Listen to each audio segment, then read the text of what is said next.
Halo teman, selamat datang di channel Motomobi News. Ada yang beda nih. Hah? Ada yang beda nih. Beda dong. 2024 itu harus membawa nama segar, angin segar, konsep segar, endorsan segar. Gila kan? Ya? Enggak, mandi.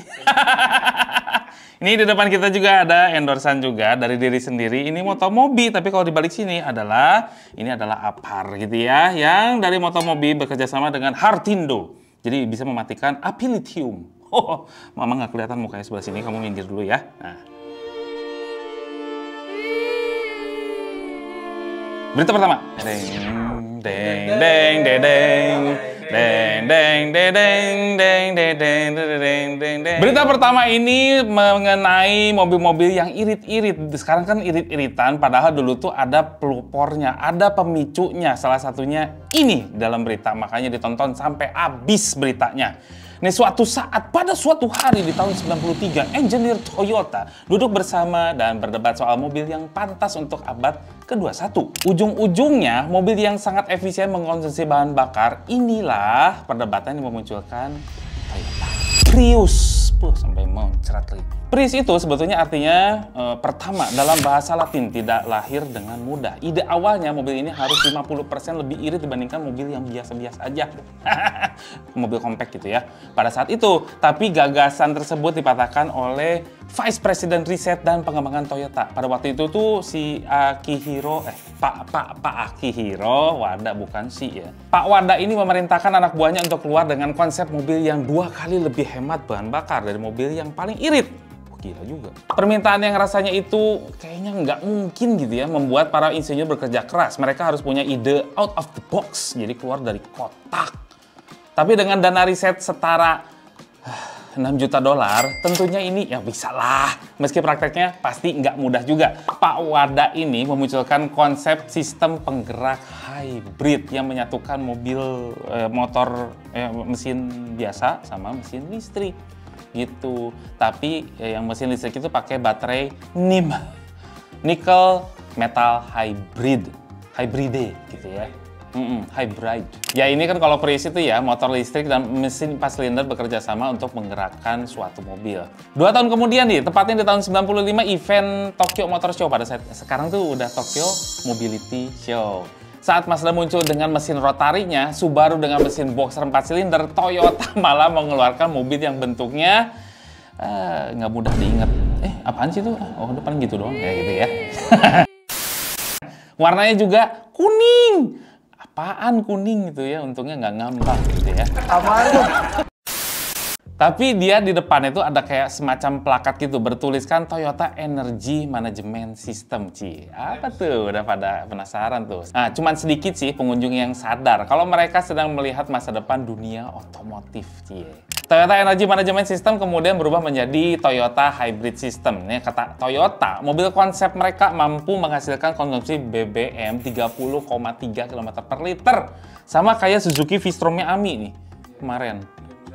Iya, itu kayak motor. Sebuah prestasi yang bisa disamakan dengan kecepatan 400 km per jamnya Bugatti Veyron pada saat itu prestasinya. Keren sih.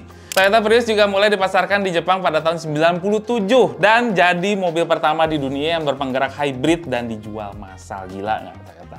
Dan ternyata sukses. Bentuknya, ya begitu. Menurut kami bentuknya jelek, bosen lagi, gampang lah. Tapi ya, ke depan-kedepannya muncul generasi keduanya nih, yang juga bentuknya streamline tapi masih ya membosankan juga gitu, walaupun lebih baik lah sedikit. Tapi dibalik yang jelek-jelek, yang desainnya begituan, selain sistem hybridnya yang terus dikembangkan, terpasang berbagai inovasi, mulai dari water pump elektrik, termos vakum untuk menyimpan coolant panas nih. Ini demi mempercepat mesin mencapai suhu optimal. Soalnya kalau terlalu dingin jadi nggak optimal juga, terlalu panas ya melenting lah tuh si silindernya kan. Hingga muncul nih generasi kelima yang bentuknya wow. Namun ya Toyota Prius itu kan dulu terkenal dengan hybridnya, tapi sekarang dipakai di Toyota yang lainnya karena sudah dipakai juga di Yaris, Corolla, Camry, bahkan Kijang pun udah hybrid. Belum lagi merek lain mengeluarkan teknologi hybridnya masing-masing. Tapi harus kita akui ya, kalau Prius ini proses elektrifikasi di dunia otomotif tidak akan berjalan tanpa Prius. Ya. Toyota yang sebetulnya masih ingin mengembangkan hybrid terpaksa membuat mobil listrik karena tekanan dunia. Nah, meski begitu, mereka sukses menjual 15 juta Prius dari berbagai generasi di pasar global. Dan mobil ini tetap dianggap sebagai pelopor elektrifikasi yang sukses masuk ke pasaran. Iya sih, harus diakui. Harus diakui. Pernah tahu nggak ada mobil yang udah dimatiin malah jadi ngetren, malah perkasa lagi? Ini dia. Nissan Skyline GT-R Nismo Z-Tune. Mungkin jadi varian R34 yang paling jarang terdengar. Ya emang, saya juga baru dengar sekarang. Ini adalah GT-R R34 racikan Nismo. Paling perkasa justru lahir setelah produksi R34 malah udah disuntik mati. Itu lucu banget. Nah, kisah Nissan GT-R ini berawal dari event Nismo Fest yang diselenggarakan di sirkuit Fuji Speedway pada tahun 2000. Pada saat itu tuh divisi motorsport dari Nissan tersebut menampilkan modifikasi GT-R R34 dalam kontes Tuners Battle, bukan untuk dijual, tapi sekedar eksibisi biasa aja. Di event tersebut, si R34 Nismo ini dengan tambahan body kit, mesin yang dicuning sehingga menghasilkan tenaga 600 horsepower. Para pengunjung dan penyuka Skyline banyak yang berharap mobil ini bisa hadir di pasaran. Permintaan ini diajukan ke manajemen Nissan, yang akhirnya setuju. Nismo lalu melakukan pengembangan dan pengujian. Karena itu, makanya Nismo berupaya untuk menghasilkan versi produksi yang road legal. Namun, ya R34 keburu udah disuntik mati saat Nissan akhirnya menyetujui proyek ini lanjut ke tahap produksi di akhir 2003. Karena mobilnya udah nggak ada yang baru, Nismo ini pun memburu 20 unit mobil bekas atau mokas.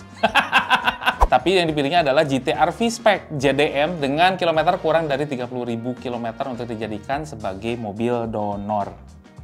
Semua unit GT-R yang donor-donor ini ya, terus di apa-apain gitu, dikulitin gitu, diurai, dilepas-lepas gitu ya. Setelah itu, sasis dan rangka bodi diperkuat dengan material CFRP, Carbon Fiber Reinforced Polymer, lalu dicat ulang lagi gitu. Panel bodi yang standar dirombak jadi seperti mobil balap R34 GT500 untuk meningkatkan gaya aerodinamik.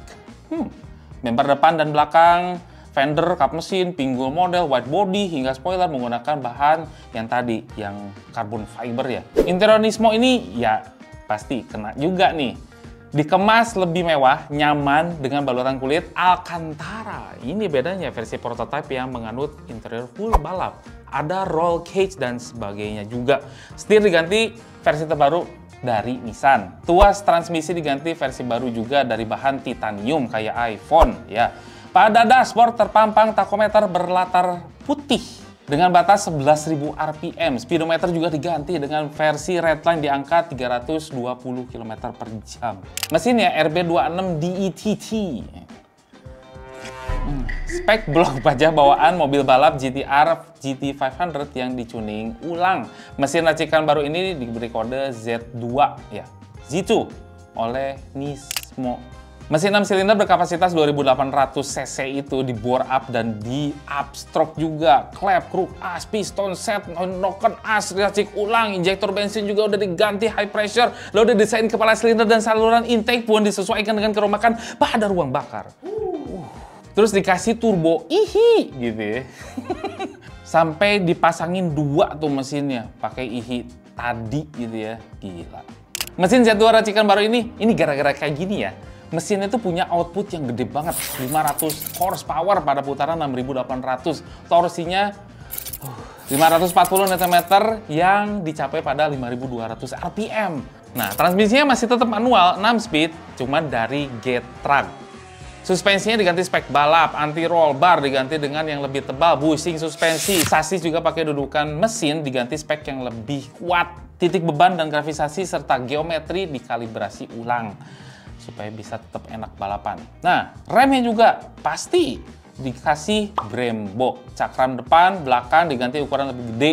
Kaliper rem depan diganti versi 6 piston, belakangnya 4 piston. Mobil lalu dirakit secara manual oleh para teknisi khusus Nismo di Prefektur Omori, Jepang. Nih, ini ternyata ya proyek ini dirahasiakan hingga tahun 2005. Nah, publik ini baru tahu keberadaannya pada perayaan 20 tahun Nismo.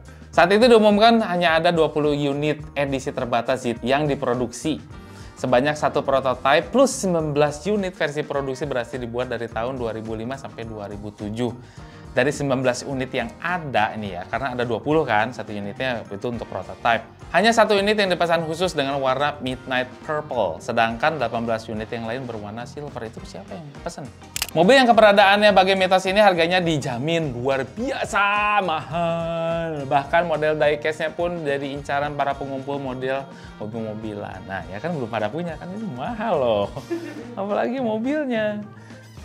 Dah, Motomobi News berakhir sampai di sini. Jangan lupa tekan tanda jempol ke atas, subscribe channel Motomobi, Omobi, Mesmobi, juga berikut tombol loncengnya, share juga sosial media kami ke bapak Anda, ke kakek Anda, ke cucu Anda. Kalau punya kakek gimana? Tetangga juga boleh lah, kasihin. Tetangganya lagi liburan. Dan juga baca website kami di motomobinews.id ya, untuk update dong, supaya kita nggak ketinggalan tentang berita otomotif yang ada di Indonesia dan juga di seluruh dunia. Terima kasih telah menonton.